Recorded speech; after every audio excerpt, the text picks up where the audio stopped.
server, Pak. Loh, kok cepat sekali ya?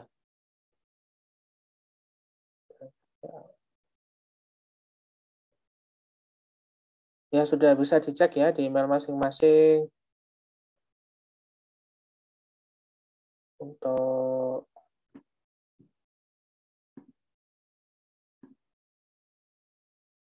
email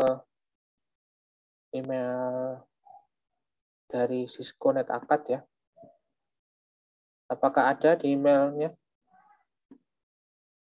Ada, Iya, Pak. Pak, ada, Pak. Nah, bisa login ya mandiri nanti.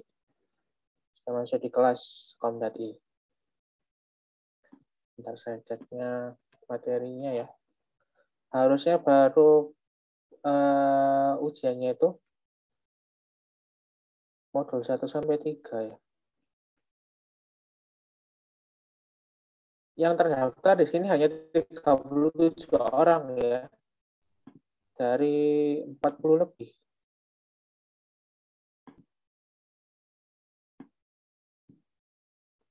Nanti aspraknya Mbak Caca ya. Ya, kenal Caca ya. Iya, Pak. 2019.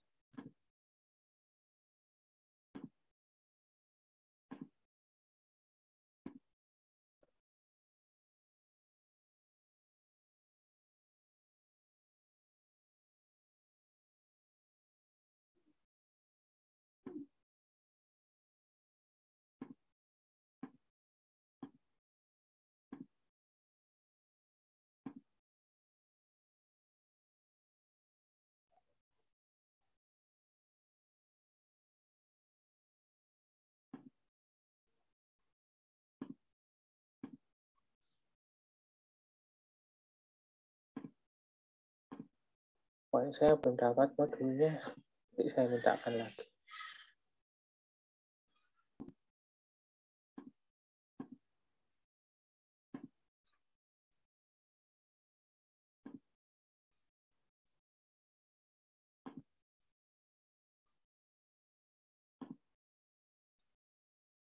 Komunikasi data.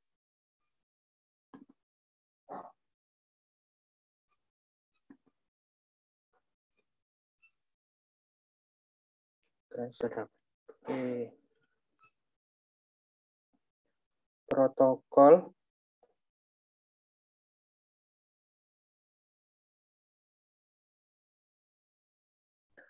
traffic ya. Traffic klien. Yang jadi pertanyaan tadi DNS ya.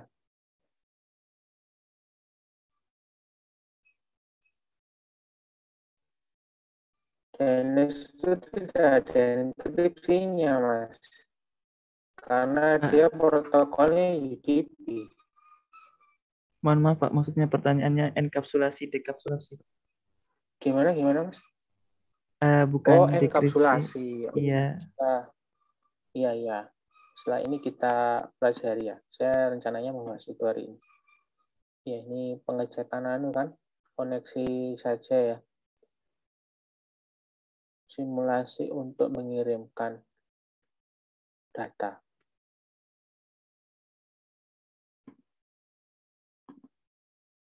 Kok 64 bit ya yang dikasihkan ya? Nah, kalau teman-teman laptopnya environment-nya nggak 64 bit, bisa disesuaikan download sendiri untuk aplikasi paket tracernya ya. Kalau 32 bit berarti ya disesuaikan. Teman-teman download mandiri yang 32 bit. Oh, ini sudah install Wireshark ya. Teman-teman nanti juga tolong untuk menginstal Wireshark. Hari ini kita juga akan berkenalan dengan Wireshark untuk mengetahui layering ya. Kita langsung saja masuk ke materi perkuliahan. Bisa explore ya, selagi saya memberikan materi, teman-teman juga bisa explore untuk LMS NetAcad-nya. Sebelum kita mulai, kita sama-sama mereview materi minggu kemarin dengan mengerjakan kuis. Di sini ada ya.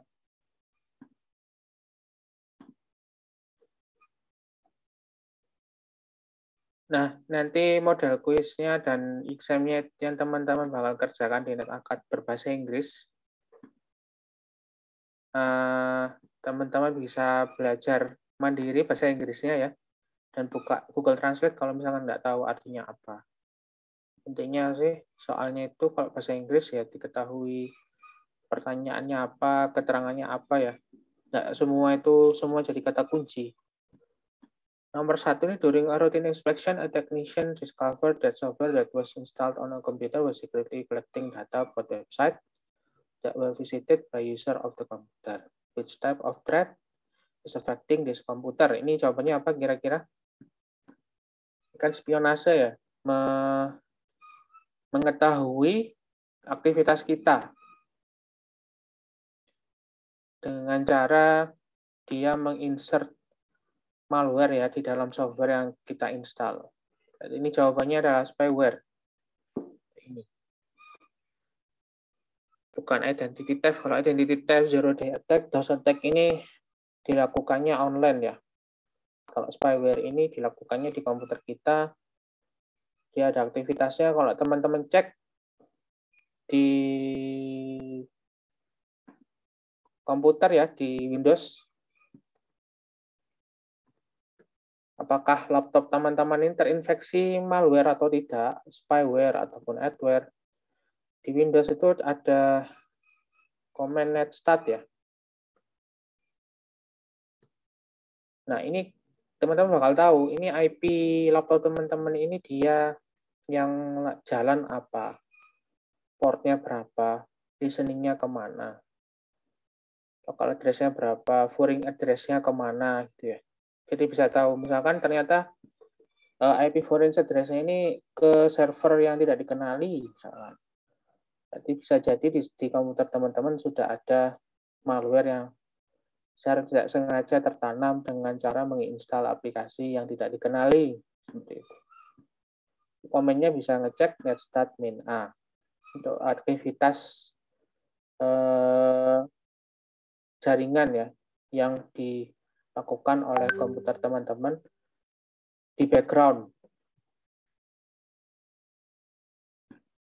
Nomor 2, which term refers to a network that provider secure access to the corporate office by supplier, customer, and collaborator. Kemarin ada 3 macam jaringan ya, ada intranet, extranet, dan juga internet. Di mana internet ini merupakan himpunan semesta, himpunan bagiannya ada extranet dan intranet. Intranet ini lebih kecil cakupannya, hanya bisa digunakan oleh pihak-pihak yang berada pada satu organisasi. Nah, kalau kita share ke stakeholder, itu cakupannya masuknya extranet. Nomor 3, large corporation has modified its network to allow user to access network resource from the personal computer, laptop, switch networking. Ini namanya by your own device ya. Ini kemarin saya skip, bisa teman-teman pelajari sendiri.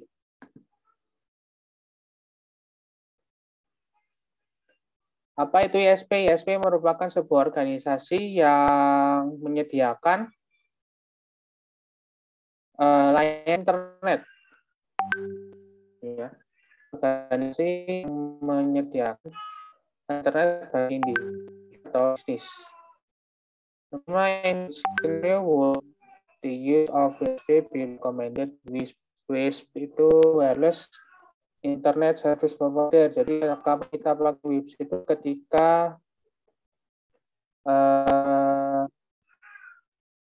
berada pada daerah tidak memungkinkan untuk pasang kabel ya. Jawabannya adalah yang pertama ini. Daerah rural atau terpencil yang tidak bisa menggunakan akses broadband berbasis kabel. Nomor 6, which characteristic of network enables it to quickly grow to support new user. Karakteristik network kemarin ada skalabilitas, ada QoS, fault tolerance, dan security ada 4 ya. Kalau kaitannya dengan pertumbuhan perangkat jaringan dari waktu ke waktu itu namanya skalabilitas. Nomor 7. Ini jawabannya fault tolerance. Di sini studi kasusnya ketika sebuah kampus ini ya, tiba-tiba ternyata dalam proses instalasi jaringan airnya itu juga merusak kabel fiber optik. Nah, ketika kabel fiber optiknya itu rusak, ternyata mahasiswanya itu bisa mengakses jaringan internet tapi dengan gangguan yang sifatnya sementara. Maka sifat karakteristiknya dari jaringan ini adalah fault tolerance, di mana ISP-nya sudah menyediakan jalur alternatif untuk mengakses internet ketika main path-nya itu ya, jalur utamanya itu terputus. Nomor 8 ini jawabannya apa karakteristik dari network yang scalable ya, dapat di-expand, dapat dikembangkan. Yang pertama itu ya ini, suitable for modular device that allow for expansion. Jadi cocok untuk perangkat-perangkat yang sifatnya modular dan diizinkan untuk proses ekspansi. Yang kedua, ini sifatnya adalah bisa bertumbuh jaringannya ya. Dari sisi size-nya tanpa berimpact atau berdampak pada user yang sudah ada. Performance jaringannya. Yang 9, nomor 9, which device perform the function of determining the path that message should take through internet network. Jawabannya adalah router ya, yang menyediakan jalur pengiriman. Nomor 10, yang tidak membutuhkan kabel secara fisik, jaringannya ada satelit sama selular ya. Karena media pengirimannya ini basisnya gelombang wavelength itu ya. Udara, pakai udara. What type of network must home user access in order to do online shop? Jawabannya adalah internet ya. Jaringan publik. Nomor 12, how does BYOD change the way in which business implement network?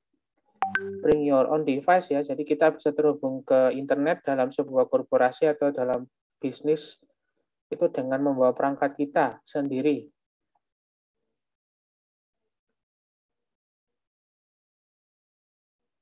Jadi kenapa kita pakai BYOD itu karena agar lebih fleksibel ya dalam pengaksesan jaringannya, bisa dimanapun, kapanpun.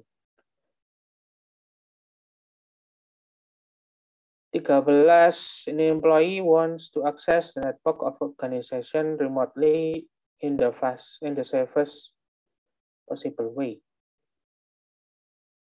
Pakai VPN ya, Virtual Network, karena kalau kita mau mengakses ke jaringan yang sifatnya remote itu lebih aman dan tidak bisa diakses oleh attacker ya. Kalau kita pakainya tunneling via virtual private network. What is the internet? Internet merupakan sarana ya yang menyediakan koneksi untuk terhubung pada jaringan global. Lalu terakhir, what are the two functions of end devices on the network? Jawabannya, end device itu dia yang bertindak sebagai penyedia data. Originate the data flow through the network, di mana data itu berasal ya. Dan interface yang berguna untuk menghubungkan manusia dengan jaringan publik ya.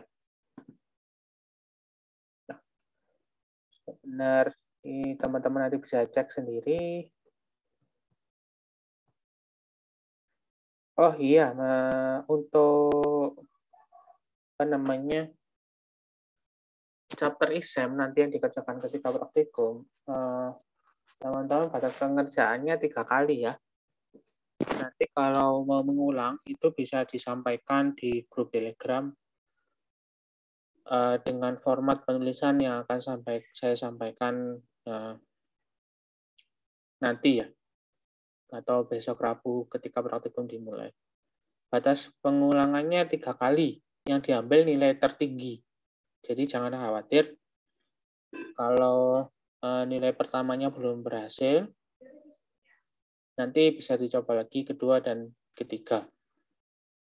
Saran saya teman-teman tidak menggunakan bantuan dari internet ya, karena saya yakin di internet itu sudah ada jawaban-jawaban yang sudah disediakan di beberapa website untuk exam dari NetAkad. Kalau di final exam setahu saya tidak ada ya.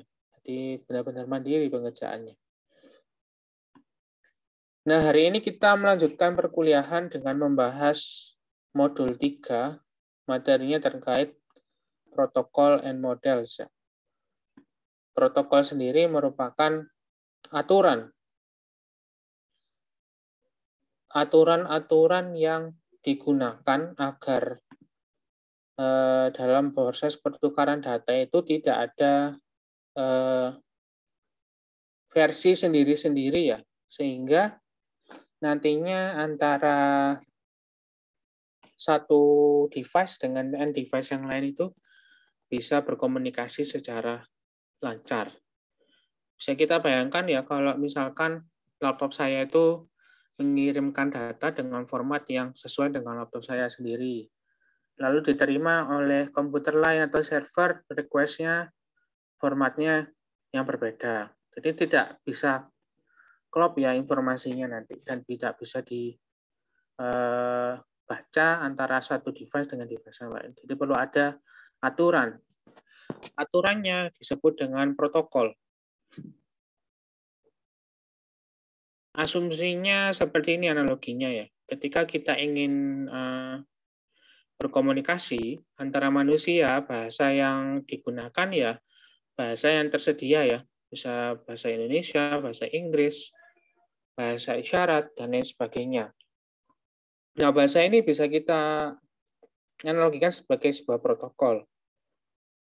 Nah, protokol-protokolnya itu memiliki beberapa aturan juga ya. Ada penggunaan hurufnya kalau kita tidak secara verbal, lalu ada penggunaan aturan kata, penggunaan aturan kalimat, dan lain sebagainya.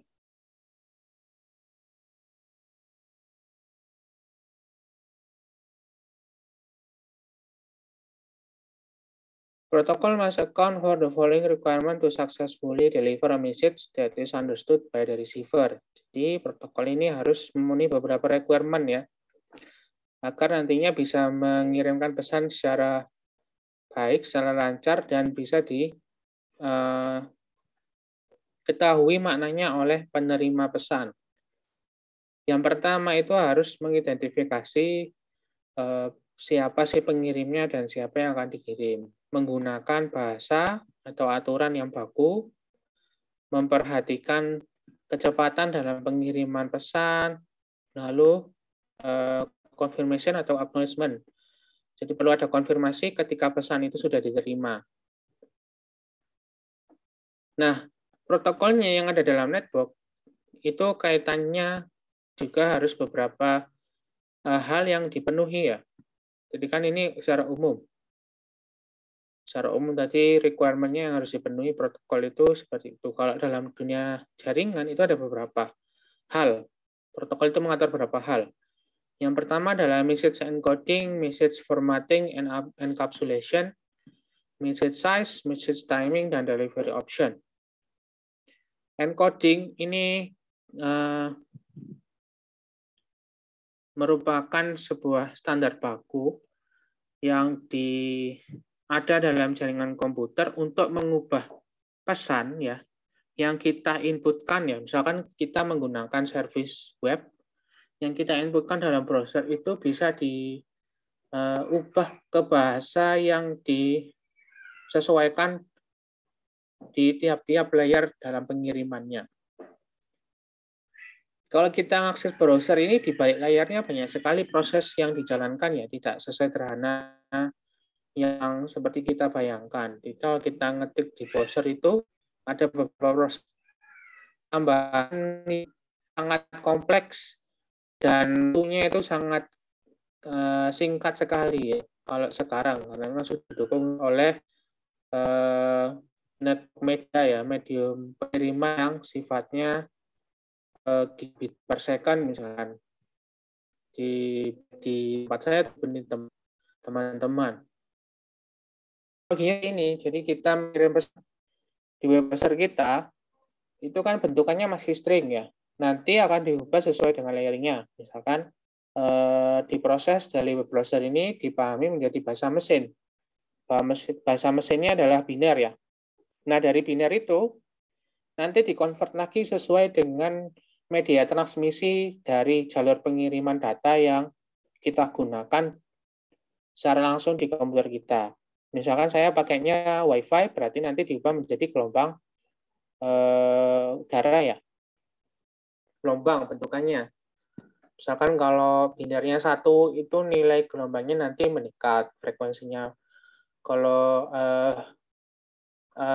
bitnya 0 nanti turun dan seterusnya. Jadi di encoding sesuai dengan medium pengiriman data. Nanti diterima oleh access point atau router default gateway yang ada di rumah saya, diubah lagi menjadi encoding, pesannya di encoding lagi menjadi bentuk yang dipahami oleh media pengiriman fiber optik seperti itu, dan seterusnya disesuaikan hingga nanti kembali lagi ke komputer penerima atau mesin penerima di mana saya mengirimkan data.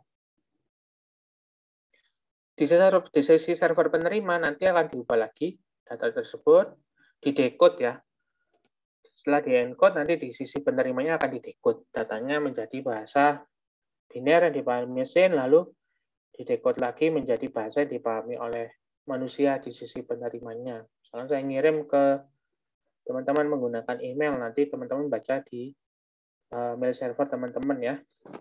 Di mail server ya, di mail application-nya. Mail aplikasinya kan bentuknya string seperti ini. Pada awalnya itu adalah biner. Ada proses decoding dan encoding. Ini suatu kewajiban. Lalu ada message formatting dan encapsulation. Ini kaitannya dengan layering protokol ya. Dalam proses pengiriman data, seperti yang saya sampaikan tadi, tidak sesimpel yang teman-teman bayangkan. Jadi ada banyak sekali proses yang kompleks ya. Dan kenapa prosesnya itu cenderung kompleks? Karena memang aturannya kulitnya seperti itu, bakunya dari standar yang diberikan oleh Internet Engineering Task Force ya. Ada dokumen aturan yang disebut sebagai RFC, Request for Comment, untuk protokol-protokol tertentu. Ada layernya. Untuk layer yang berkaitan erat dengan end user ya, yang terhubung secara langsung dengan aplikasi, itu namanya layer aplikasi. Di bawahnya lagi ada layer transport, di bawahnya lagi ada layer network, di bawahnya lagi ada layer data link, yang terakhir ada layer fisik yang kaitannya erat dengan media pengiriman data yang bentukannya fisik ya, entah kabel, entah wifi, entah li-fi nanti kalau sudah berkembang ya. Nah, untuk merubah data tersebut itu namanya formatting ya, dari pesan yang dituliskan oleh user menjadi pesan pada layar setelahnya, itu namanya formatting dan encapsulation, dienkapsulasi dalam protokolnya. Misalkan ya, ini saya ngirim pesan, ini analoginya seperti ini. Saya ngirim atau analoginya kita mau naik pesawat ya. Aturannya berarti kita pesan tiket, di tiket itu ada tujuan dan bandara tujuan dan bandara asal. Jam berapa jam berapa pesawat akan berangkat boardingnya, dari gate berapa, seperti itu ya. Lalu nanti dicek di check-in untuk mendrop barang ke bagasi. Nanti di-stempel, diberikan tiket, masuk ke boarding gate-nya. Di sana menunggu, ya. Jadi prosesnya itu kalau di layer aplikasi sampai layer fisik,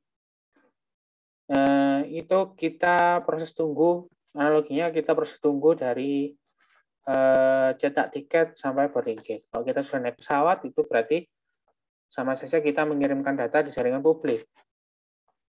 Nah, di bandara tujuan kita di kedatangan akan dicek, misalkan ya, dicek tiketnya, kita keluar dari gate mana, berasal dari bandara mana, mengambil barang kita, nah ini kita bisa keluar bandara seperti itu. Jadi ada proses enkapsulasi pesan ya, pesannya dienkapsulasi, lalu di bandara tujuannya itu ada pesan dekapsulasi, kembali ke awal, mengambil barang dan keluar bandara, seperti itu ya. Alurnya keluar lebih sama, ketika masuk bandara dan keluar bandara sama.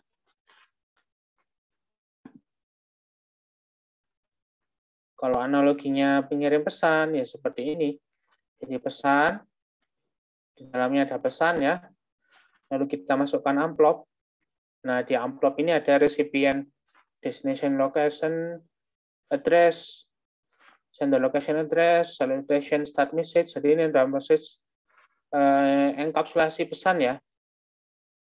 Ada standarnya.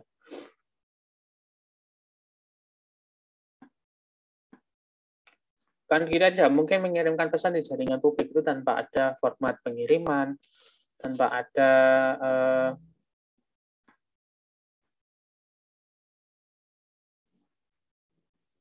ini gambarannya ya kalau di jaringan, tanpa ada bentuk pesannya ya yang dikirimkan. Kalau bentuknya abstrak kan nggak mungkin bisa dibaca. Jadi ada aturannya. Yang ketiga yang perlu diperhatikan ya dalam jaringan internet, protokolnya itu mendukung aturan size dalam pengiriman pesan.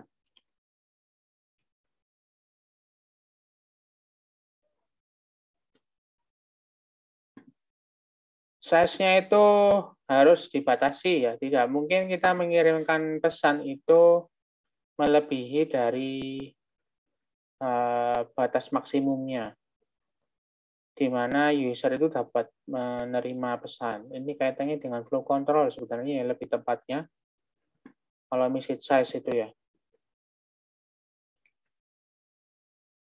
Nah, pesannya kalau dalam jaringan internet itu tidak secara utuh dikirim ke penerima pesan. Jadi pesan yang dikirim itu akan dibagi menjadi bagian-bagian kecil, di mana bagian-bagian kecil tersebut nantinya akan diterima oleh penerima dan disusun kembali menjadi pesan yang utuh ya. Kalau teman-teman buka YouTube dan teman-teman akses video, sebenarnya video yang teman-teman akses itu ada beberapa bagian saja yang dikirimkan, tidak seluruhan, tidak seluruh frame videonya itu dikirimkan, jadi beberapa frame. Makanya ada istilah buffering ya, buffering video yang ada di YouTube. Bufferingnya ada di web browser. Web browsernya akan mengakumulasi kumpulan-kumpulan pesan kecil itu yang dikirimkan oleh server YouTube ke laptop teman-teman. Jadi kalau zaman dulu itu masih pakai protokol yang tidak ada model buffering ya, mekanisme buffering protokolnya namanya UDP, User Data Kernel Protocol. Awal-awal tahun 2000-an itu YouTube masih ada menampilkan gambar yang hitam ya, atau tiba-tiba YouTube-nya itu dari frame sedetik tiba-tiba langsung masuk ke frame 10. Jadi ada beberapa bagian yang hilang. Kalau sekarang ada mekanisme paket loss, ya ada retransmisi. Ketika ada loss data atau urutan yang dikirimkan oleh server tidak sesuai, itu bisa diminta untuk dikirimkan ulang. Dan prosesnya agak berat kan kalau kita menggunakan YouTube karena memang protokolnya dirancang seperti itu. Yang ketiga ada message timing ya. Yang keempat ini terakhir. Oh bukan, yang keempat ini message timing. Timing ini kaitannya juga dalam proses pengiriman. Ini harus juga diperhatikan ya oleh protokol yang ada di jaringan internet. Ada namanya istilahnya flow control ya. Kalau kita kaitkan dengan requirement-nya message timing. Flow control ini kita harus mengatur rate pengiriman data. Kan kita tidak mengetahui size yang bisa diterima oleh resipien itu dalam satu waktu berapa bytes per detiknya. Kalau kita membebani secara langsung ya dengan beban yang sangat besar dalam satu kali pengiriman, walaupun sudah dibagi menjadi bagian-bagian yang kecil, nantinya akan ada paket loss atau network conjunction ya, sehingga nanti sisi penerimanya tidak bisa menerima data secara utuh. Ada beberapa data yang hilang, ataupun proses penerimaannya berjalan sangat lambat, karena melihat dari kapasitas penerima data yang dimiliki oleh penerima data. Makanya ada mekanisme flow control nanti di layer transport. Nanti si pengirim datanya akan menguji ya, dia akan mengirimkan secara berulang-ulang. Jadi rate pengirimannya itu akan meningkat eksponensial. Nanti akan diketahui kapasitas maksimal yang bisa digunakan oleh si penerimanya itu berapa ketika terjadi paket loss. Kalau sudah tahu kapasitas maksimalnya, maka proses pengiriman setelahnya itu akan mengikuti kapasitas maksimalnya untuk memanfaatkan alokasi atau kapasitas bandwidth ya yang bisa diterima oleh sisi penerima data. Lalu ada response timeout ini ya. Ini berapa lama waktu yang yang disediakan ketika user itu tidak menerima respon ya, balikan dari request ya, atau sebaliknya dari responnya itu tidak menerima request berapa lama, selama beberapa lama.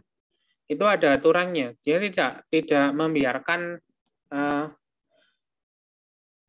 proses koneksi yang tergantung itu secara terus-menerus ya. Jadi ada waktu timeout-nya berapa lama, agar nantinya user yang lain itu juga bisa mengakses service atau layanan ataupun informasi yang disediakan.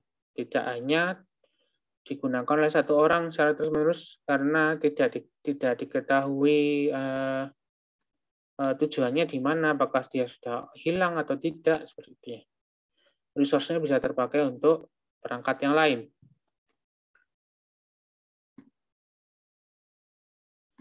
Lalu ada access method, ini determine when someone can send a message.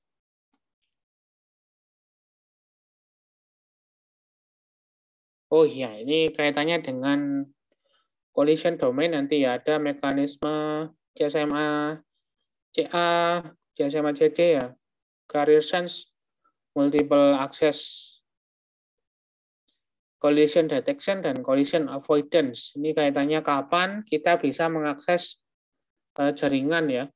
Ini ada aturannya. Kalau jaringan wireless dengan jaringan kabel itu berbeda. Maka nantinya tidak ada collision ya, atau tabrakan request ya antara satu user dengan user yang lain. Ada akses metodenya. Metode untuk mengakses data. Teknik untuk mengakses data itu ada sendiri. Agar tidak ada collision. Ini ada gambar videonya ya.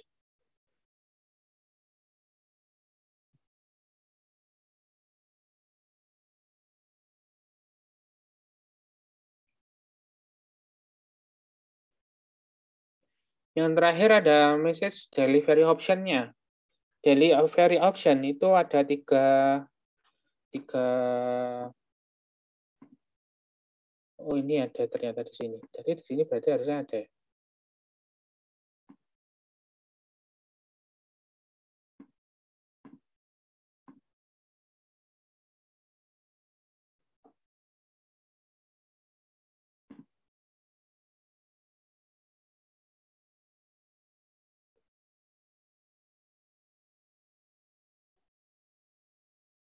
Delivery option yang terakhir requirement-nya itu pengiriman datanya itu ada 3 jenis di jaringan publik ya. Ada pengiriman secara unicast, multicast, dan juga broadcast. Unicast itu dari satu kirim ke satu ya. Satu komputer ngirim ke satu komputer. Kalau multicast itu dari satu komputer ngirim ke grup ya. Ke grup komputer ya, lebih dari satu. Kalau broadcast itu dari satu komputer mengirim ke seluruh perangkat di mana komputer tersebut berada di jaringannya ya. Satu jaringan. Gambarannya seperti ini. Seharusnya ngirim ke semua PC yang lain. Kalau multicast itu ke grup lebih dari satu.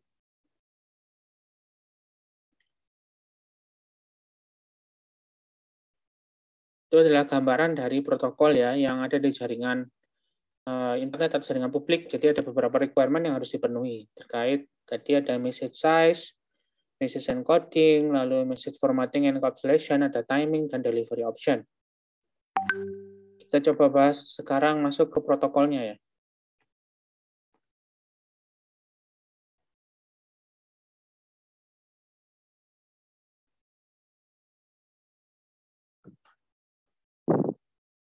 Network protokol merupakan standar ya, mendefinisikan format umum atau aturan yang digunakan dalam pertukaran data antara device yang ada dalam jaringan publik. Beberapa contohnya itu ada di sini ya, ada bagian tipenya ya. Tipenya untuk layer network communication protocol, misalkan ada TCP dan HTTP. Untuk security ada TLS, SSL, dan juga SSH. Untuk routing protokol ada OSPF, ada BGP, ada RIP, dan lain sebagainya.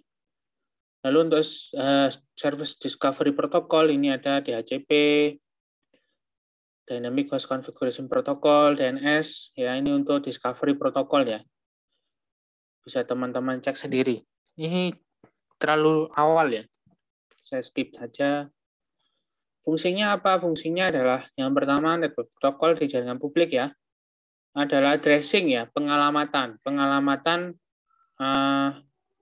paket data nanti yang akan dikirimkan. Jadi perlu ada penyebutan siapa pengirimnya dan siapa yang dituju. Mekanismenya pengalamatannya ini ada versi 4 dan versi 6 ya. IP tracing, Internet Protocol version 4 ataupun versi 6. Lalu ada reliabilitas ya, si protokol ini, agar data yang dikirimkan itu tidak korup ya, tidak corrupted, dan juga ketika ada loss itu ada mekanisme yang bisa mengakomodasi data yang hilang itu dikirimkan balik, misalkan. Itu adalah reliabilitas. Lalu ada mekanisme flow control tadi ya, untuk menjembatani antara dua device itu komunikasinya tidak membebani satu dengan yang lainnya. Ada sequencing, ini untuk mengatur paket-paket data tadi yang dipilah menjadi bagian kecil lalu dikirimkan itu ada pembagian urutannya sehingga di sisi penerimanya data tersebut dapat disusun kembali secara utuh berdasarkan penomoran bagian-bagian kecil data yang dikirimkan. Lalu ada error detection. Ketika ada error, nanti akan dikirimkan notifikasi oleh protokol-protokol yang bersesuaian. Ada application layer interface juga.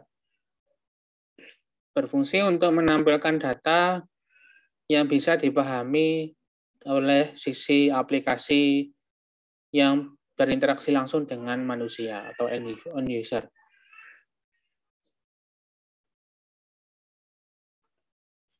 Nah, protokol interaksinya seperti ini ya gambarannya. Ini bisa teman-teman nanti cari tahu lebih lengkap kalau menggunakan Wireshark ya, karena Wireshark itu adalah paket sniffing method ya. Data yang dikirimkan itu nanti akan di sniff ya, layering-nya.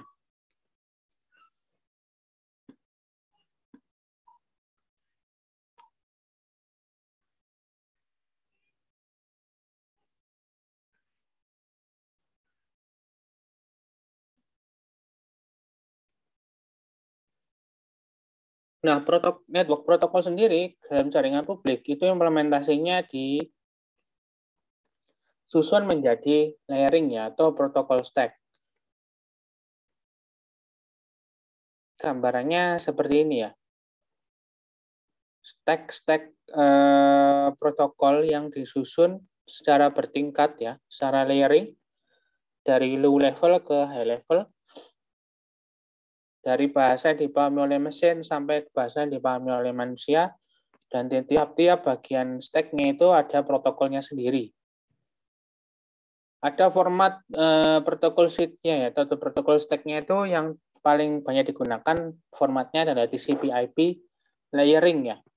Ada layer aplikasi, layer transport, layer internet, dan layer network access. Ada layer fisik lagi sebenarnya di bawahnya ya.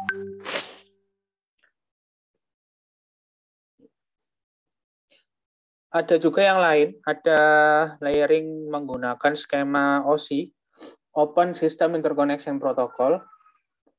Lalu ada AppleTalk dan juga Novel Network. Yang dominan sekarang menggunakan TCP/IP layeringnya. Walaupun kadang juga banyak ISP ataupun orang ataupun researcher itu yang expert di bidang jaringan itu yang menggunakan OSI dibandingkan TCP. Kalau Cisco pakainya TCP/IP. Ada layer aplikasi, transport, internet, dan network access. Fungsinya layer aplikasi apa? Fungsinya ini berkaitan dengan aplikasi ya yang terhubung langsung dengan end user. Proses input data, proses bisa berubah menjadi standar baku yang dipahami oleh komputer ya. Jadi proses encoding, proses enkripsi, data agar lebih aman, ada session ya. Session kapan sebuah device atau aplikasi itu bisa terkoneksi ke sisi penerima itu sesinya berapa lama, itu ada pengaturannya di layer aplikasi. Lalu ada layer transport, ini yang mengatur reliabilitas dalam proses pengiriman data. Protokolnya contohnya TCP, UDP. Transport Control Protocol dan User Datacom Protocol. Kalau di application tadi ada HTTP, Hypertext Transport Protocol, ada Domain Name System, DNS, DHCP, Dynamic Host Configuration Protocol, ada FTP, File Transfer Protocol, ada SMTP, Simple Mail Transport Protocol, lalu ada POP ya, Post Office Protocol, ada Telnet, ada banyak lagi ya protokol di layar aplikasi yang bisa digunakan sesuai dengan tipe servisnya apa. Kalau website atau web browser itu pakai protokol HTTP. Kalau mau ngirim file itu pakainya FTP. Kalau mau email itu ngaksesnya SMTP dengan POP3 sesuai dengan tipe servisnya. Nah, di layer bawahnya itu yang menentukan proses reliabilitas dalam pengirimannya. Apakah nanti model pengirimannya connectionless atau pakai connection oriented. Connection oriented itu berarti antara sisi pengirim data dan penerima data itu ada proses handshake ya, kenalan terlebih dahulu. Agar link yang digunakan itu dedicated ya, ketika ada paket loss itu tahu. Itu menggunakan TCP atau jaringan yang sifatnya reliable. Lalu ada protokol lain yang sifatnya unreliable atau connectionless, tidak ada hubungan antara pengirim dan penerima data, tidak ada handshake terlebih dahulu, langsung kirim saja. Tidak masalah kalau ada paket loss. Contohnya apa? Contohnya adalah live streaming ya di video.com misalkan, atau di Mola ataupun di HBO yang live ya, sifatnya live. Atau di YouTube kalau live session itu yaitu pakainya UDP. Jadi langsung kirim aja paketnya. Kalau ada data loss ya tidak diraukan, tidak dikirimkan balik yang loss. Makanya kalau live stream itu kadang ada pixel-pixel itu yang tidak jelas ya, kotak-kotak gitu, atau tiba-tiba langsung berubah ke frame yang lain. Ada frame-frame yang hilang di tengah-tengah dan tidak ditampilkan. Lalu ada layer internet, ini fungsinya untuk pengalamatan ya, dan penentuan jalur pengiriman. Pengalamatan secara logik, di mana user itu bisa dikenali di jaringan publik ya, baik sisi penerima data atau pengirim data. Yang kedua tadi penentuan jalur pengiriman data. Protokolnya ada Internet Protocol version 4 dan version 6. Ada juga ICMP, Internet Control Message Protocol. Ini fungsinya untuk mengetahui apakah jaringan yang kita tuju itu bisa diakses ya. protokol komennya pakai ping, ini saya jalankan SMP sekarang. Ya, kalau saya jalankan WhatsApp ini ada SMP-nya.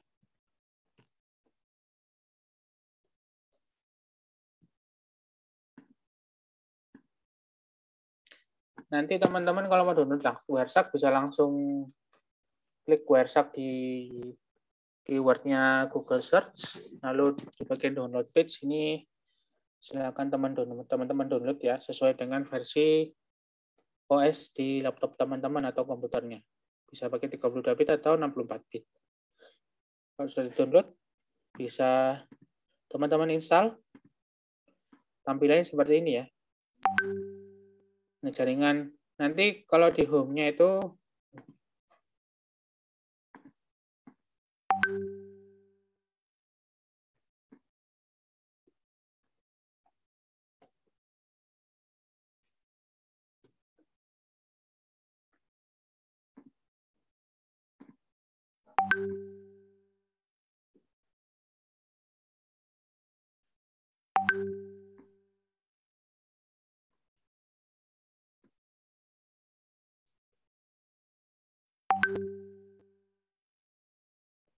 nah di home-nya seperti ini ya. Ada beberapa interface ya yang bisa teman-teman capture proses pengiriman datanya. Ini yang lagi jalan ini banyak sekali jaringannya di laptop saya. Ya, yang digunakan sekarang yang aktif adalah Wi-Fi ya, karena terhubung jaringan publik. Ini ada protokol UDP, ada protokol ICMP.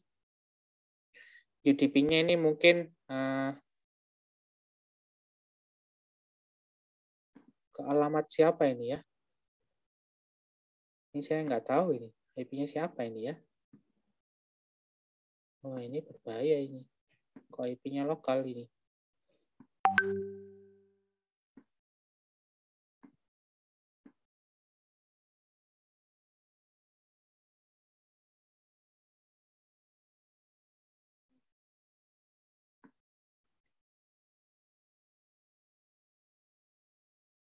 Oh, ini IP-nya saya nggak tahu IP siapa ini. Kok berbahaya ya?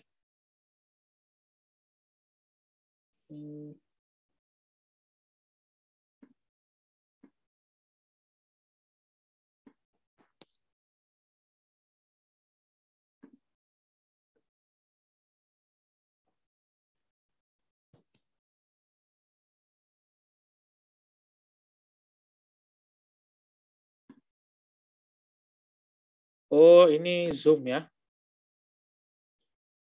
Oh, ini Zoom ya. Ini sekarang kita pakai Zoom. Ternyata port ini portnya Zoom ya. UDP ini kita pakai Zoom karena live streaming sekarang. Jadi protokolnya adalah UDP. Kembali nanti kita coba bahas lebih dalam penggunaan WhatsApp ya. Lalu di bawah internet ada network access. Ini kaitannya dengan pengalamatan fisik ya, di mana komputer kita itu bisa terhubung dengan device terdekatnya di jaringan yang satu jaringan yang sama ya, di jaringan yang sama. Misalkan laptop saya ini mau koneksi ke access point ya, berarti pakainya layarnya network access. Protokolnya contohnya ARP ini, ada resolution protokol, ada ARP request, apa ya untuk mengetahui alamat fisiknya, konversi dari alamat IP menjadi alamat MAC atau Medium Access Control Address, alamat fisik. Ada WLAN dan Ethernet ya standarnya, protokolnya. Di bawahnya ada layer fisik yang mengubah dari bentuk biner itu menjadi bentuk jaringan, bentuk data yang bisa digunakan dalam network medium yang kita gunakan. Kalau kabel berarti gelombang elektromagnetik, kalau udara berarti gelombang udara. Contohnya TCP/IP protokol example. Ketika kita mengakses sebuah web, itu di layer aplikasi yang digunakan adalah HTTP. Lalu di layer transportnya itu servisnya karena pakai HTTP itu termasuk service-service yang membutuhkan tipe pengiriman yang reliable ya, atau connection oriented. Jadi ketika ada data yang hilang itu bakal dikirim ulang. Kan nggak mungkin dalam pengaksesan website itu ada beberapa bagian dari website yang tidak ditampilkan, kecuali kalau jaringannya memang lemot, jadi kadang loadingnya lama dan akhirnya tidak bisa ditampilkan karena gagal pengiriman. Nah, kalau HTTP itu sifatnya reliable, maka di layer transport itu harus menggunakan protokol TCP. Lalu di layer internetnya sama menggunakan IP versi 4 biasanya ya. Sekarang makanya masih versi 4. Lalu di network aksesnya pakainya internet karena terhubungnya menggunakan, misalkan di sini contohnya pakai kabel LAN ya.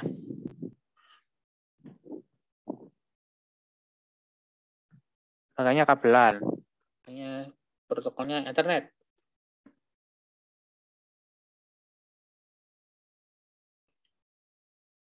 Nah, tipe-tipe servisnya yang bersesuaian di layar aplikasi itu ada beberapa, dibagi menjadi dua ya, ada reliable dan unreliable, ada connection oriented dan connectionless. Di UDP itu unreliable ya, reliable itu yang dapat digaranti atau ada jaminannya dalam pengiriman itu TCP. Gambarnya seperti ini. Untuk name system di TCP IP itu pakainya DNS. Untuk host configuration secara otomatis terhubung ke sebuah jaringan, itu pakainya DHCP. Email itu pakainya SMTP, POP3, Internet Message Application Protocol atau IMAP. Lalu untuk file transfer itu ada FTP, SFTP, TFTP. Untuk web service ada HTTP, HTTPS, dan REST API. Dan saya, ini teman-teman bisa cek sendiri nanti. Untuk di internet itu ada untuk pengalamatan IP, pengalaman data yang menggunakan internet protokol, lalu messaging itu mengecek apakah di sisi penerima itu terhubung jaringan publik itu Internet Control Message Protocol atau ICMP. Untuk penentuan jalur pengirim itu pakai routing protocol. Ada OSF, shortest path first ya. Pas ini pakainya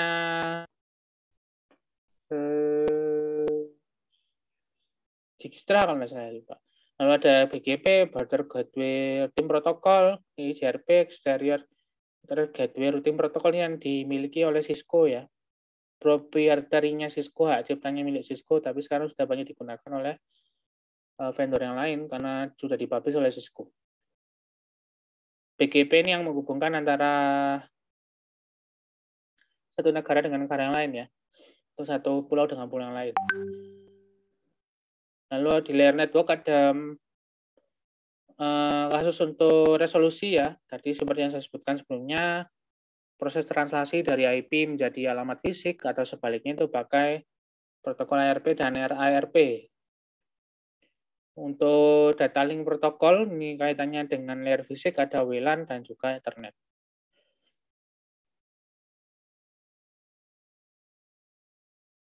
Ini fungsi-fungsinya port protokolnya ya. Ini bisa teman-teman baca sendiri, nanti lebih detailnya akan kita bahas di layar aplikasi. Nanti kalau masuk ke layar aplikasi, kalau masuk ke layar network kita bahas di sana. Ini briefnya ya. Gambaran secara singkatnya. Oh iya, kalau SPF itu pakai link state, routing protokol ya. Kalau link state itu pakainya Dijkstra.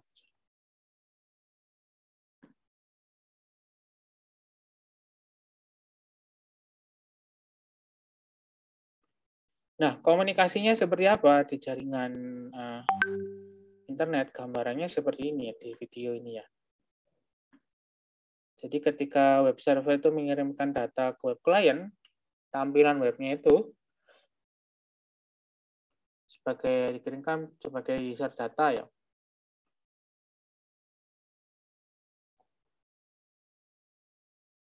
Nah, karena layer di bawah layer aplikasi itu ada layer transport, maka data yang ada di layer aplikasi itu ditambahkan dengan protokol di layer transport, ditambahkan TCP.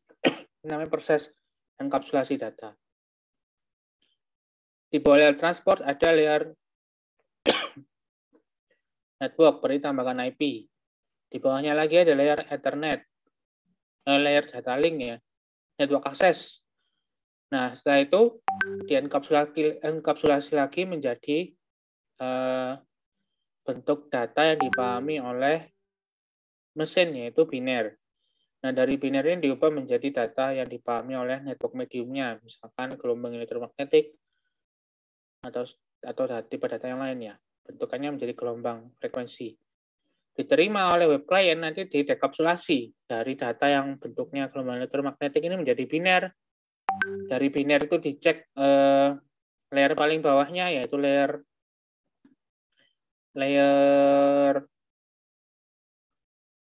network access, lalu masuk ke layer internet, masuk ke layer transport, masuk ke layer aplikasi untuk membaca datanya. Seperti itu namanya dekapsulasi, enkapsulasi.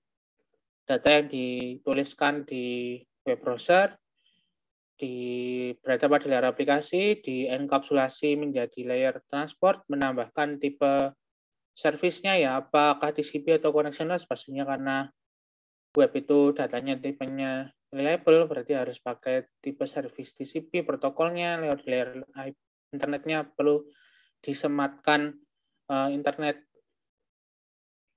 pengalamatannya ya, berarti dikasih IP dan seterusnya hingga menjadi biner, hingga menjadi gelombang elektromagnetik, itu namanya enkapsulasi. Di sisi penerima dari layer paling fisiknya menjadi layer aplikasi itu dibongkar lagi datanya. Dibongkar ya, itu nama prosesnya adalah dekapsulasi. Ini dekapsulasinya.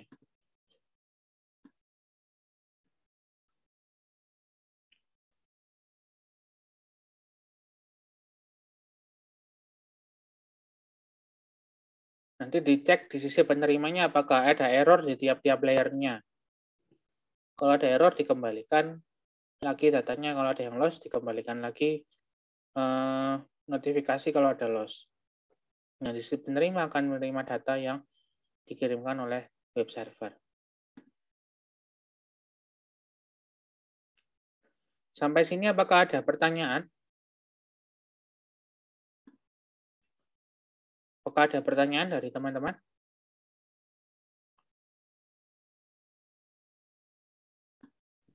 Pak, saya bertanya Pak. Ya. Itu untuk prosesnya kayak ngakses HTTP itu gimana Pak? Kan di apa nyoba di paket tracer itu kan kayak request dulu terus reply gitu Pak. Terus di ROC-nya itu kayak agak bingungi gitu Pak. Kayak ada susah gitu Pak untuk memahaminya gitu Pak. Oke. Kayak ada kayak dekapsulasi ya kayak tadi gitu Pak yang Bapak jelaskan tadi. Iya. Ya mungkin itu sih Pak. Oke, ini saya contohkan pakai WhatsApp ya. Kalau kita pakai paket tracer itu kurang jelas. Ini saya coba capture ya. Sekarang saya mau akses www.umm.ac.id. Ini berarti web browser saya bertindak sebagai klien ya. Ini mau mengakses web servernya dari UMM. Oh iya, bagi yang sudah masuk ke waktu maghrib bisa persilakan ya untuk sholat. Nah, ini kita tunggu sampai selesai. Yang pertama kali dikirimkan nanti ya, kalau kita masuk ke pembelajaran layar aplikasi, itu ada HTTP request. Ini saya stop. Di display filternya ini kita insertkan HTTP. Nah, ini ada HTTP request. HTTP-nya itu pesan HTTP yang dikirimkan oleh web browser saya ke server umm.ac.id. Itu ada nggak cuma di layer aplikasi HTTP-nya saja ya Mas, tapi juga dienkapsulasi dengan layer-layer yang lain. Jadi kan ada aturan protokol stack, ada layer aplikasi, layer internet, lalu ada layer, lupa saya, layer aplikasi, layer transport, layer internet, dan layer network access ya. Nah, yang pertama kalau kita ngeklik pesan di web browser itu maksudnya di layer HTTP ini. Nah, di layer HTTP ini saya melakukan request resource tampilan website di alamat domainnya www.umm.ac.id ke server dari web server dari umm.ac.id ini ya. Nah, pesan HTTP-nya ini HTTP GET ya, request metodenya GET. Di laptop saya secara otomatis akan dienkapsulasi dengan layer transportnya. Tipe layer transportnya itu pakai TCP ya. Kenapa pakai TCP? Karena web service itu tipe pengirimannya ataupun pengambilan datanya sifatnya harus reliable. Jadi kalau ada pesan yang hilang itu harus dikirimkan balik, dan koneksi antara klien dengan server itu harus terjalin terlebih dahulu sebelum mengirimkan data. Nah, di layer IP-nya, layer internetnya itu kita juga butuh ya, siapa sih yang mengirimkan data, siapakah yang akan menerima data ya. Ini kan kita mau mengirimkan request ke websitenya UMM, ke web servernya UMM. Jadi saya punya IP saya sebagai source dan IP destination-nya adalah IP dari server UMM. Di layer ini ya, di layer internet itu adalah pengalamatan ya. Agar nanti datanya itu bisa dikirimkan menggunakan jaringan internet, jadi harus dikenali siapa yang ngirim siapa tujuannya. Lalu ada layer Ethernet dan layer data frame ya. Layer Ethernet ini kaitannya dengan layer fisik, pengalamatan fisik ya. Agar bisa terhubung ke jaringan publik, laptop saya ini harus connect ke siapa? Nah, laptop saya ini connect-nya ke access point. Jadi 885DFBCO C6AE ini adalah access point ya. Saya coba cek. MAC address access point saya itu harusnya sama seperti yang ada di website tadi.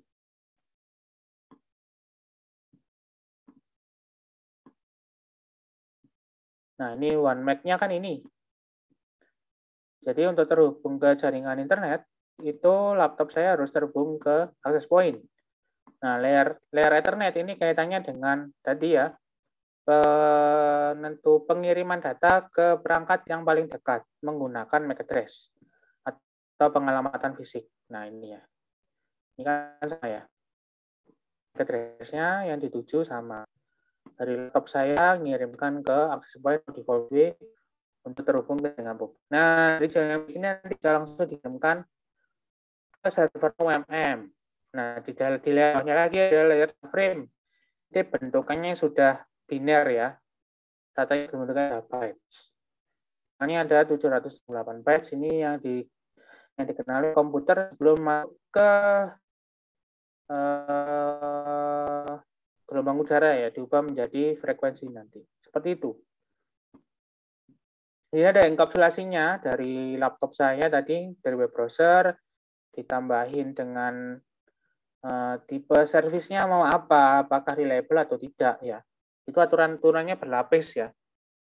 Dari aturan yang di web browsernya, tipe aplikasinya, masuk ke layer transport, masuk ke layer internet, lalu masuk ke layer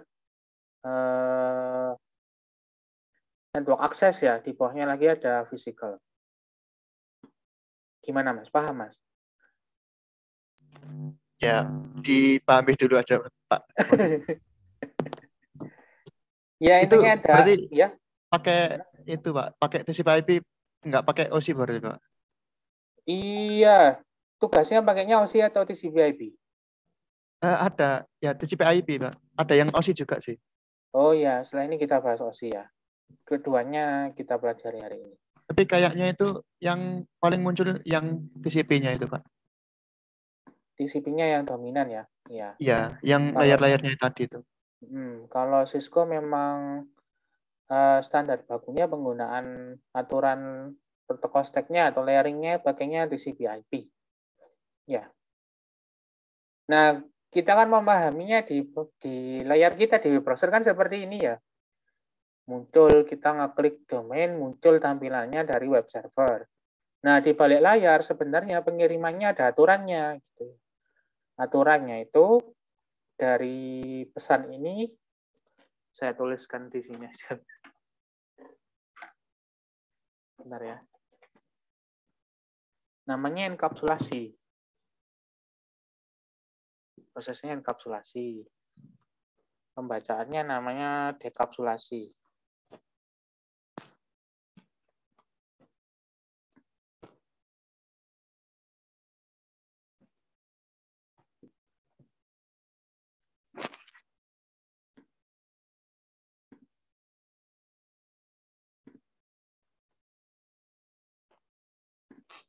Nah, dari web browser tadi,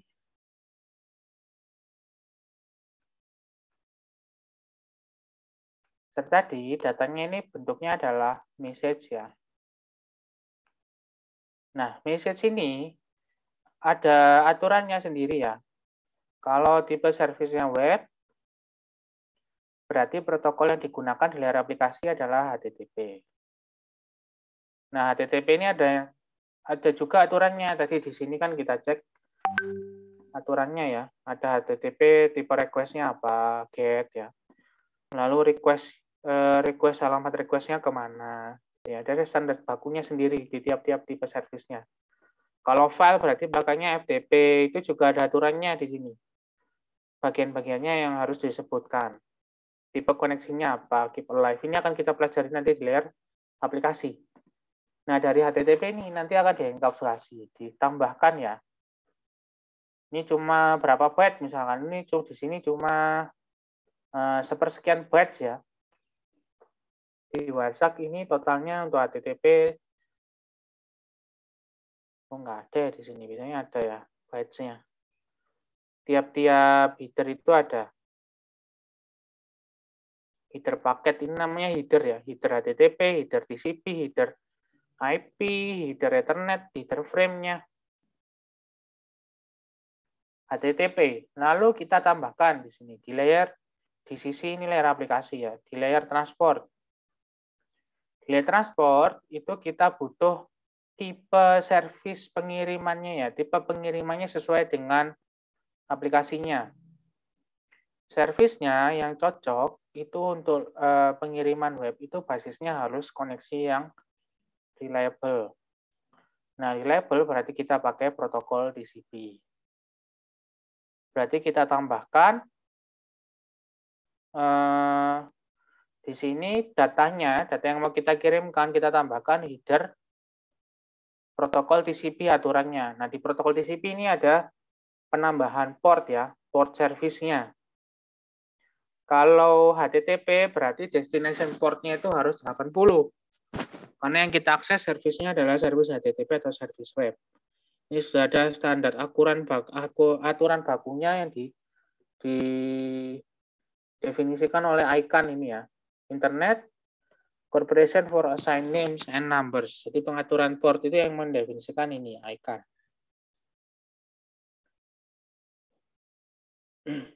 Nah, di sini kita tambah misalkan service portnya harus 80 karena pakainya web.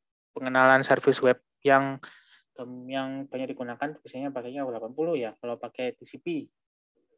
Nah, setelah itu kita masuk ke layar internet ya. Nah, di layar internet ini kita tambahkan pengalamatan agar paketnya bisa dikenali saat proses pengiriman oleh perangkat pengirim data yaitu router ya. Berarti kita tambahkan di sini pengalamatan. Logic ya. Pakainya apa? Protokolnya adalah IP address tadi. Versinya 4. Nah, di sini kita enkapsulasi lagi paketnya itu dengan layer pengalamatan atau layer internet. Setelah itu, datanya kita mau kirimkan nih ke mana ya? Yang paling dekat agar bisa terhubung ke jaringan publik komputer kita itu berarti harus diberikan layer pengalamatan fisik.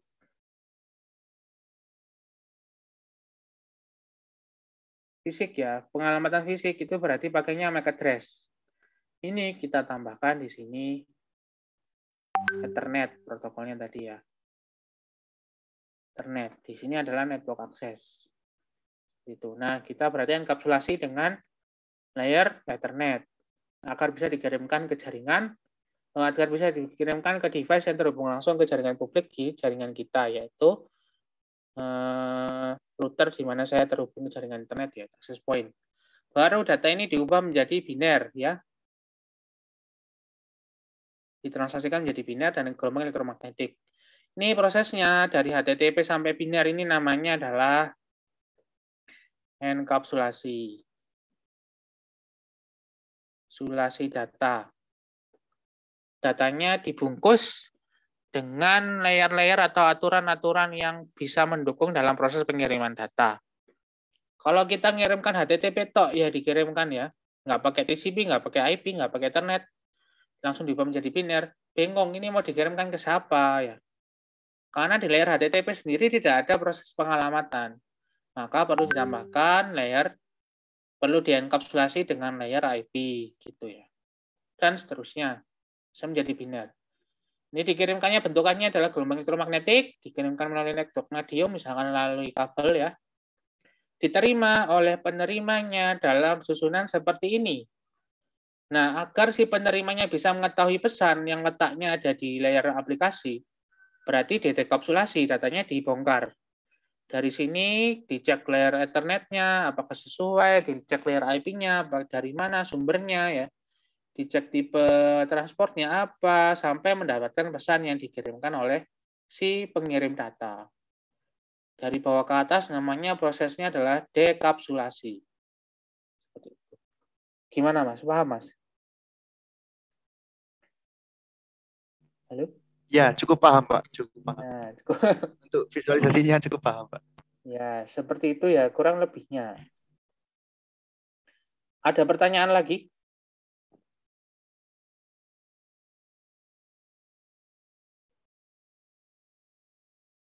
Oke, kalau nggak ada, kita lanjut lagi ya.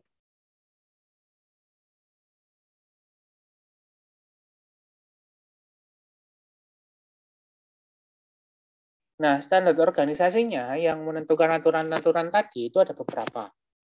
Ada IEEE, ada IETF, ada IANA, ada ICANN, lalu ada ITUT, ada TIA. Yang teman-teman tahu ini apa? Ada yang tahu? Yang sudah sering teman-teman dengar? Oh, tadi bukan ICANN ya. Mohon maaf. IANA ya. IANA yang port itu yang ngatur IANA. Nah, IANA ini ada pengaturan portnya. Ini Wikipedia lagi ya. Port numbering list.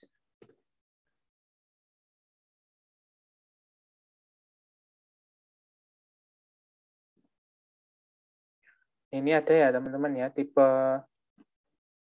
penomoran port di layer transport sesuai dengan tipe service di layer aplikasinya. Saya search ini 80 ya. Nah, 80 ini web service HTTP. Layer transportnya itu portnya 80. Kalau kita mau cek live streaming ya. Nah, streaming itu pakai portnya 54. Jadi space-nya di layer transport itu 54. Sininya. Kalau kita coba file transfer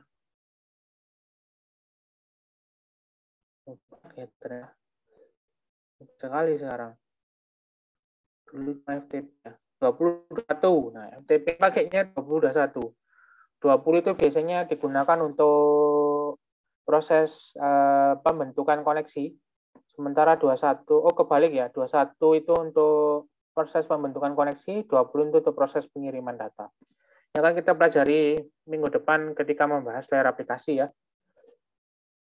Jadi badan-badan yang menentukan standar itu ada IEEE, ada IANA, ada IETF, ITUT, ICANN, dan TIA. Dan banyak lagi sebenarnya. IEEE ini dia mengatur standar bakunya di layer fisik biasanya.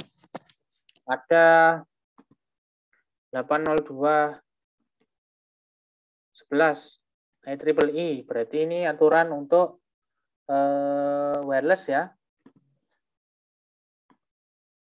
Untuk wireless local network itu yang Ada aturannya di IEEE standarnya 802.11. Lalu ada 802. 802 itu gambarannya untuk mediumnya gelombang udara ya, 15.4. Ini untuk low rate wireless personal area network. Ini aturan pengiriman data pada perangkat wireless yang sifatnya personal dan rate pengirimannya rendah. Contohnya ada Zigbee namanya ya, ada LoWPAN. Ini kita pelajari di nanti kalau masuk ke mata kuliah bidang minat jaringan, ini ada di mata kuliah jaringan sensor nirkabel ya. Lalu ada IETF. Nah, IETF ini yang menentukan aturan protokolnya ya, TCP, UDP gitu ya. IETF, Internet Engineering Task Force, RFC, TCP misalkan. Nah, dokumennya yang dibuat, jadi teman-teman bisa mengajukan sendiri ya. Kalau punya standar sendiri, teman-teman bisa mengajukan proposal ke IETF. Nanti akan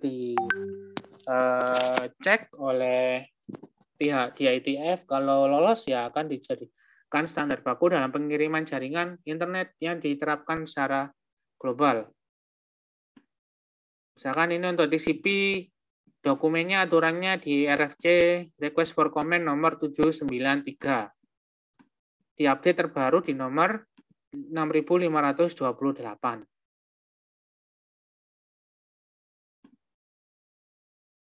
Ini aturan terbarunya ya.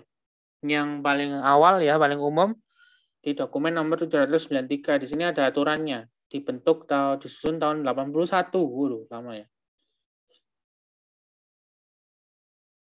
Ada bagaimana aturan headernya, apa saja yang perlu disematkan di layer ini, dan seterusnya. Di protokol ini ya.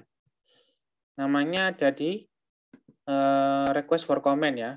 tools.ietf.org, teman-teman bisa langsung cek tipe protokolnya apa, pasti ada insya Allah.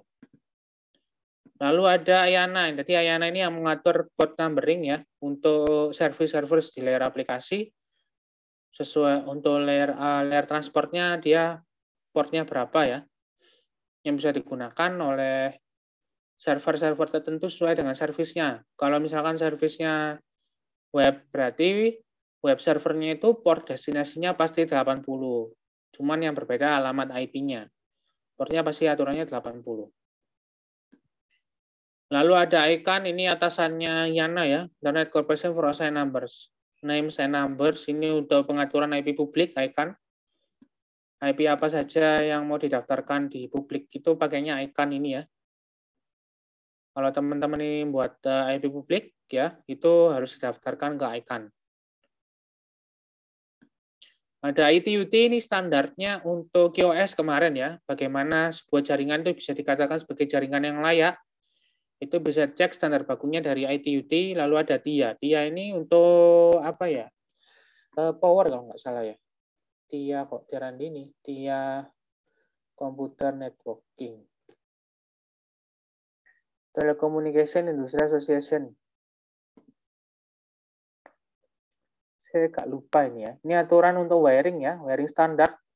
Biasanya untuk voltage ataupun untuk ampere yang bisa digunakan standar bakunya oleh perangkat-perangkat tertentu. Di Amerika ini ya.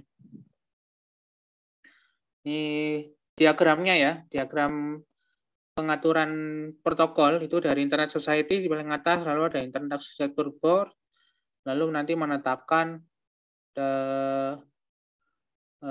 RFC di bawahnya ya. Di bawahnya sebelum RFC itu ada Internet Engineering Task Force, yang menetapkan aturan-aturan baku dalam dokumen RFC untuk tiap-tiap protokol yang diajukan.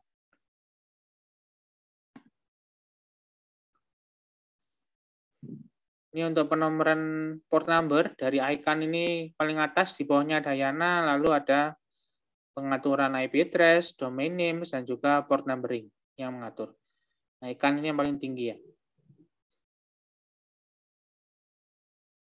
Oh ya, TIA ini di sini ada ya. TIA ini Organization Responsible for Developing Communication Standard of Variety Including Radio Equipments. Kaitannya ini dengan penentuan standar komunikasi di beberapa bidang radio ini ya. Jaringan lewatnya gelombang radio wave. Organization is based for standard relating to electrical wiring. Kalau IEA ini untuk standar tadi ya, voltase, konektor, ampere yang bisa digunakan itu. Kalau cabling itu EIA, kalau wireless itu TIA.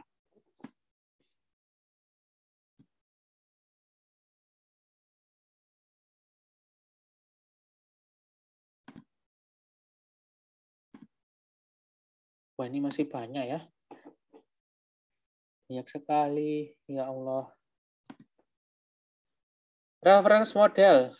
Reference modelnya selain menggunakan TCP/IP, kita bisa menggunakan model layering yang lain. Ada layer OSI ini ya. Open System Interconnection reference model. Jadi lebih detail lagi. Kalau di TCP/IP itu aplikasinya hanya satu layer. Kalau di OSI model itu layer aplikasi di TCP/IP dibagi menjadi 3. Ada aplikasi, presentation, dan session. Di presentation ini kaitannya dengan enkripsi data ya, data dienkripsi dengan algoritma enkripsi yang berlaku secara umum, misalkan RSA dan lain sebagainya diketahui dari pihak pengirim ataupun penerima data. Aplikasi ini kaitannya dengan interaksi antara manusia dengan mesin. Session ini penentuan sesi pengirimannya berapa lama. Ada layer transport sama ya. Ini untuk tipe pengiriman data, servisnya pakai connectionless atau connection oriented, reliable atau unreliable. Lalu di layer network, kalau di TCP/IP namanya layer internet, kalau di OSI model namanya network. Kalau di TCP/IP, network access itu sudah menyangkut semua ya, baik fisik maupun perangkat pengalamatan fisik. Kalau di OSI model ada data link dan physical. Ini teman-teman pahami ya, proses translasinya dari OSI ke TCP/IP atau sebaliknya biasanya keluar saat ujian UTS. Misalkan di layer OSI itu apa saja, kalau di layer aplikasi, kalau di layer TCP itu aplikasi, kalau di OSI apa saja. Contoh protokolnya apa. Ini fungsinya ya. Application itu kaitannya dengan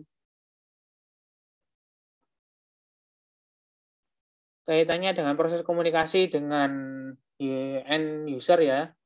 Lalu presentasi ini common representatif untuk encoding data encoded ya, dan juga enkripsi tadi. Session ini untuk menentukan sesi pengirimannya ya. Lalu transport tadi sama ya, fungsinya mendefinisikan tipe servisnya, bagaimana proses pengirimannya, apakah reliable atau unreliable. Lalu di layer network ini pengalamatan logik ya. Lalu ada layer data link, ini pengalamatan fisik untuk memforward data ke device yang paling dekat. Lalu ada layer fisik.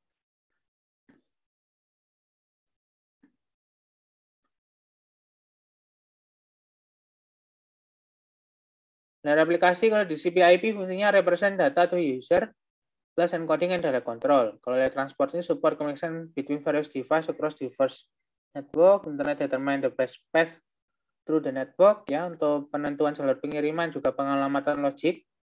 Network access ini kontrol the hardware device and media that might up the network. Udah mau jam 5 ya.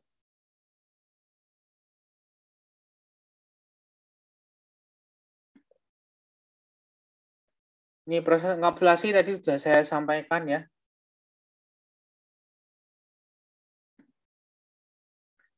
Ada segmentasi, membagi data menjadi bagian-bagian yang kecil ya. Lalu ada multiplexing. Ini membagi jalur pengiriman itu untuk beberapa user.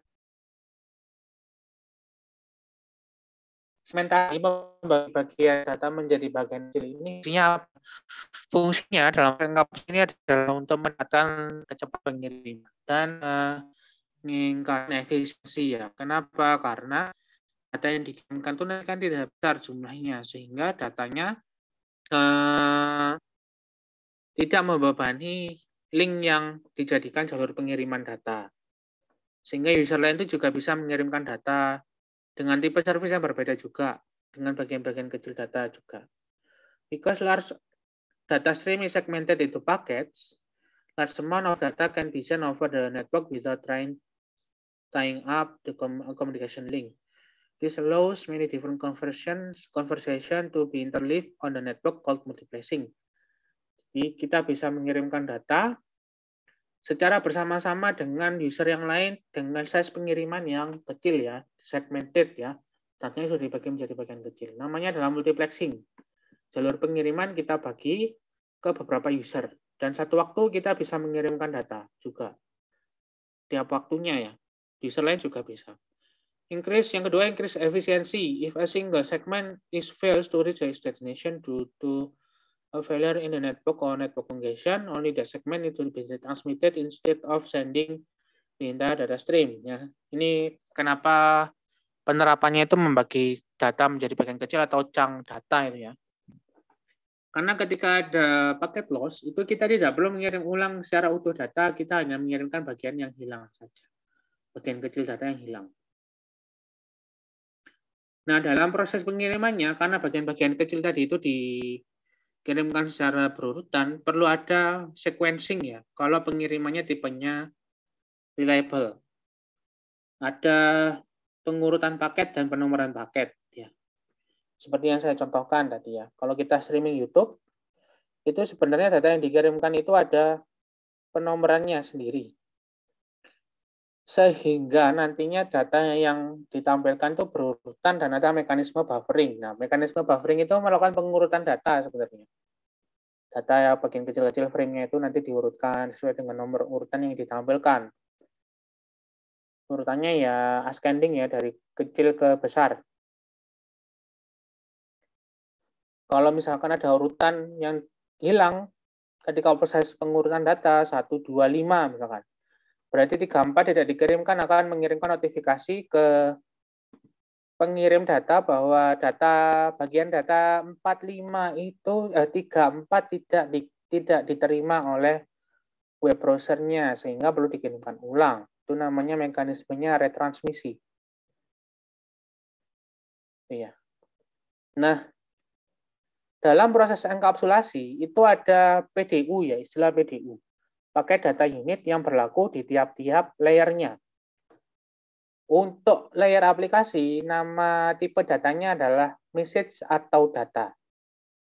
Ketika sudah dienkapsulasi dengan layer transport, either di layer transport, maka data itu berubah menjadi tipe datanya namanya segmen ya. Karena sudah masuk di layer transport, namanya segmen. Nah, kalau sudah dienkapsulasi lagi dengan IP di layer network, berarti tipe datanya berubah menjadi paket. Nah, kalau sudah dienkapsulasi lagi dengan layer network access, dengan pengalamatan fisik, ya itu berubah menjadi tipe datanya adalah frame. Nah, dari frame ini, kalau sudah diubah menjadi bentuk data yang dipahami oleh mesin, itu berubah menjadi datanya bits, ya, binary digits. Dan bisa dikirimkan setelah dikonversi menjadi gelombang elektromagnetik atau gelombang radio, sesuai dengan tipe network mediumnya apa.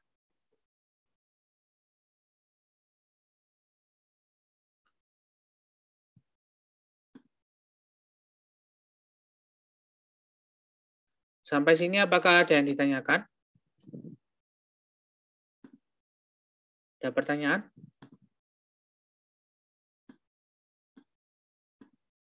Kalau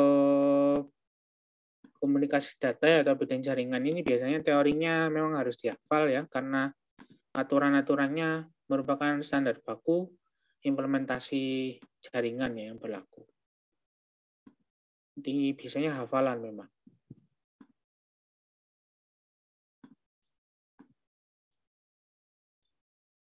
Data akses ya, wah ini kita lanjutkan minggu depan aja ya.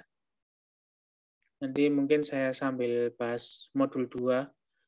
Di praktikum nanti kita coba bahas sedikit modul 2 sama data akses ini.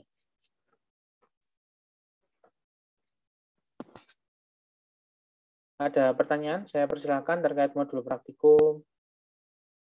Modul praktikumnya kan ini ya.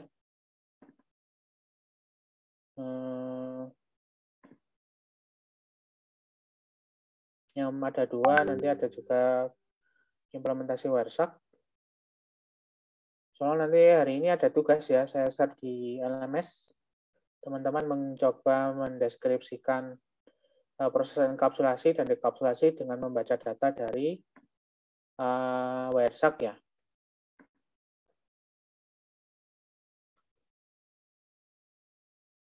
Kalau tidak ada pertanyaan, mungkin perkuliahannya saya cukupkan sampai sekian pertemuan hari ini. Kita lanjutkan lagi di kesempatan pertemuan praktikum atau minggu depan membahas sisanya nih ya, data akses dan juga modul 2. Nah, nanti mungkin saya buat rekaman video, bisa teman-teman pelajari secara mandiri. Nah, bagi teman-teman yang belum mendapatkan email untuk join ke kelas NetAkad, segera konfirmasi melalui grup Telegram dengan menyebutkan nama lengkap, lalu name, dan juga email UMM beserta kelas I ya, kelasnya atau kelas I atau kelas J. Teman-teman KRS untuk mata kuliah komunikasi data. Bagi yang sudah tergabung di LMS NetAkad, ini basisnya adalah Canvas, yang sudah teman-teman familiar juga kalau kemarin sudah menggunakan Elmu ya. Itu basisnya sama seperti NetAkad, bisa teman-teman pelajari secara mandiri untuk modul yang ada ya di course kontennya. Untuk exam-nya akan dibuka sesuai dengan jadwal praktikum ataupun jadwal UTS atau UAS. Ada pertanyaan seputar NetAkad? Jadi yang terdaftar hanya 35 orang, 37 orang ya. 35. Kalau tidak ada pertanyaan, mohon segera mengisi ya presensi kehadirannya di info.ks.ac.id secara mandiri.